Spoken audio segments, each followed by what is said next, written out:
Somewhere right now, someone is sitting alone with a pain they haven't told anyone about, a failure they can't undo, a loss they can't explain, a version of themselves they thought would never exist. And somewhere inside that pain is a question they're too afraid to ask out loud. What if this doesn't mean anything at all?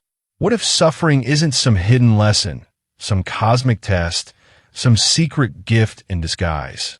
What if it's just pain and nothing more? That question is more disturbing than it sounds. Because if you've ever told yourself everything happens for a reason, you are reaching for comfort. And comfort, when it's built on a lie, eventually collapses.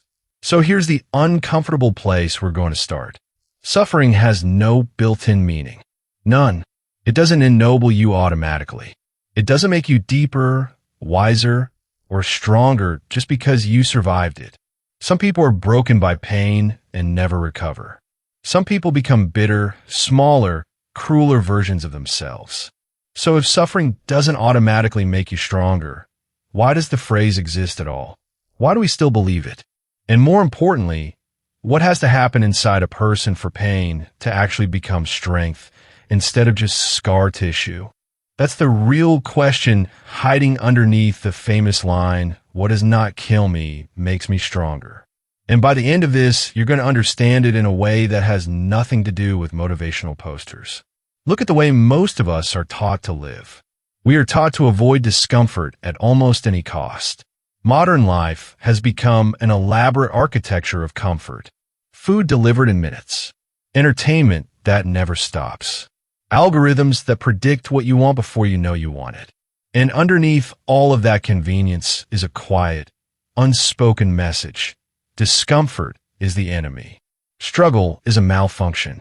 If you feel pain, something has gone wrong, and it needs to be fixed, numbed, or scrolled away. But here's the paradox nobody wants to admit. The generation with the most comfort in human history is also one of the most anxious, the most lost, the most quietly desperate for meaning. We have eliminated so much physical suffering, and yet something is clearly missing. People chase approval on platforms built to reward performance over authenticity. They shape their identities around what will be accepted rather than what is true. They avoid conflict, avoid risk, avoid the kind of failure that might actually teach them something, because failure feels like exposure and exposure feels like danger. And so people live lives they secretly dislike, not because they're incapable of more, but because discomfort has been reframed as a threat rather than a doorway. They stay in relationships that quietly erode them. They stay in careers that hollow them out. They stay silent when they should speak, agreeable when they should push back, small when they were built for something larger. Why? Because somewhere along the way, they learned that safety matters more than truth, that fitting in matters more than standing apart, that being liked is worth more than being real. This is the exact condition that Friedrich Nietzsche spent his life diagnosing. Nietzsche wasn't a comfortable man, and he didn't write comfortable philosophy. He suffered from severe physical illness for most of his adult life, crippling migraines, failing eyesight, digestive collapse. He was largely rejected by the academic world of his time. He died believing his work had failed to reach anyone. And yet, out of that suffering, he built one of the most demanding, most honest philosophies about the human condition ever written. Not a philosophy of comfort, a philosophy of confrontation. Nietzsche looked at the growing culture of his era, a culture increasingly built on easy comfort, herd conformity, and inherited moral systems people never actually examined. And he asked a dangerous question. What if the things we call good, like safety, ease, and painlessness, are quietly making human beings weaker? What if the avoidance of suffering isn't a sign of progress, but a sign of decline? This is where his idea of self-overcoming enters. Nietzsche didn't believe human beings were fixed. He believed we were something to be surpassed, that a human life is essentially an unfinished project, a raw material you either shape or let go to waste. And the tool that shapes us most powerfully isn't comfort. It's resistance. It's a moment life pushes back against you and forces you to either collapse or transform. This is the real context behind his famous line, "What does not kill me makes me stronger." People quote it like a slogan. Nietzsche meant it as a challenge. He wasn't saying pain is automatically good. He was saying that surviving something devastating gives you an opportunity. The opportunity to actively convert that suffering into strength, rather than simply enduring it and hoping the wound closes on its own. That distinction matters more than almost anything else in this entire philosophy. Suffering by itself is neutral. It's what you do with it that determines whether it becomes your weakness or your foundation. Think about someone who loses their job unexpectedly. One person spirals into self-pity, decides the world is against them, and lets that identity, the person life keeps failing, define the next decade. Another person, facing the exact same loss, uses it as forced clarity. They ask the question they've been avoiding for years. Was I even living the life I wanted, or the life I was too afraid to leave? Same event, two completely different outcomes. The suffering didn't create the difference. The response did. This is where Nietzsche becomes disturbingly relevant to modern psychology, long before psychology had the language for it.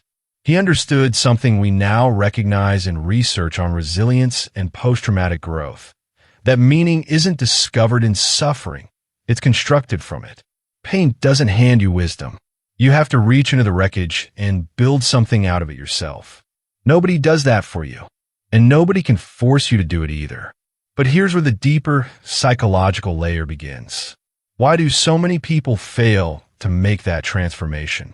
Why do so many stay stuck, defined by their wounds instead of shaped by them? Because transformation demands something most people have been trained their entire lives to avoid: responsibility. It's far easier to be a victim of your circumstances than the author of your response to them. Victimhood, in the short term, feels safer. It comes with sympathy. It excuses inaction. It protects the ego from the terrifying possibility that maybe, if you tried and failed again, it would say something real about you. Nietzsche had little patience for this kind of self-protection. He believed that a huge amount of human suffering isn't caused by pain itself, but by our refusal to face it honestly. We build elaborate psychological defenses: blame, denial, distraction, resentment, specifically so we never have to stand fully exposed in front of our own failures. And every one of those defenses keeps us small. Every one of them is a form of self-betrayal disguised as self-protection. This is the part most people never understand about strength. Real strength isn't the absence of fear or pain. It's the willingness to stay conscious inside your pain instead of numbing it away. It's choosing to look directly at the parts of your life that are falling apart, instead of pretending they're fine. Nietzsche called the people who could do this higher not because they were superior in status, but because they had achieved a kind of internal command over themselves that most people never even attempt. And this is where the philosophy stops being abstract and starts becoming personal. Ask yourself honestly, where in your life are you currently choosing comfort over truth? Where are you staying quiet because speaking would create conflict? Where are you shrinking your ambitions because failure feels too exposing? Where have you allowed someone else's expectations to quietly become your own identity? These aren't rhetorical questions. They're the exact terrain where Nietzsche's philosophy either remains a nice quote on a screen or becomes something that actually changes how you live. The transformation Nietzsche points toward isn't about seeking out suffering for its own sake. That would be a shallow, almost masochistic reading of his work, and it misses the point entirely. The goal isn't pain. The goal is what he called a more fatty, the love of fate. Not passive acceptance, not resignation, but an active, almost defiant embrace of your life exactly as it has happened, including the parts that hurt. Not because the pain was good, but because it is yours, and denying it means denying a piece of yourself. This is radically different from the way most of us are taught to think about our worst experiences. We're taught to move past them, to heal from them, to leave them behind. Nietzsche suggests something almost the opposite. Integrate them. Let them become part of the architecture of who you are, rather than a chapter you try to erase. So what does this actually look like in a real life? Not a philosophy lecture. It looks like refusing to let a single failure define your entire narrative, while still being brutally honest about what that failure revealed. It looks like sitting with discomfort long enough to understand it, instead of immediately reaching for distraction. It looks like making decisions based on values you've actually examined, rather than ones you inherited without question. It looks like tolerating the disapproval of people whose opinions you don't even respect, because becoming yourself was never going to be universally popular. It means building an internal sense of validation strong enough that you don't need constant external permission to exist as you are. It means understanding that discomfort, chosen deliberately, is one of the only reliable paths to genuine growth. Whether that's a difficult conversation you've been avoiding, a risk you've been too afraid to take, or an identity you've been too comfortable to question. None of this is easy, and Nietzsche never claimed it would be. He wasn't selling comfort. He was diagnosing what happens to human beings who chase nothing but comfort, and what becomes possible for those willing to face something harder. So return, for a moment, to that person sitting alone with their pain, the one we started with. The pain hasn't disappeared. It won't, not by simply reading or hearing a philosophy. But something has shifted. The question is no longer whether the suffering means something on its own. It doesn't. The question is what you are willing to build from it, whether you let it harden into bitterness or forge it into clarity, whether you let it convince you that you are broken or reveal to you exactly how much you're capable of enduring. What does not kill you does not automatically make you stronger. That was never the promise. The promise, if there is one, is harder and far more honest than that.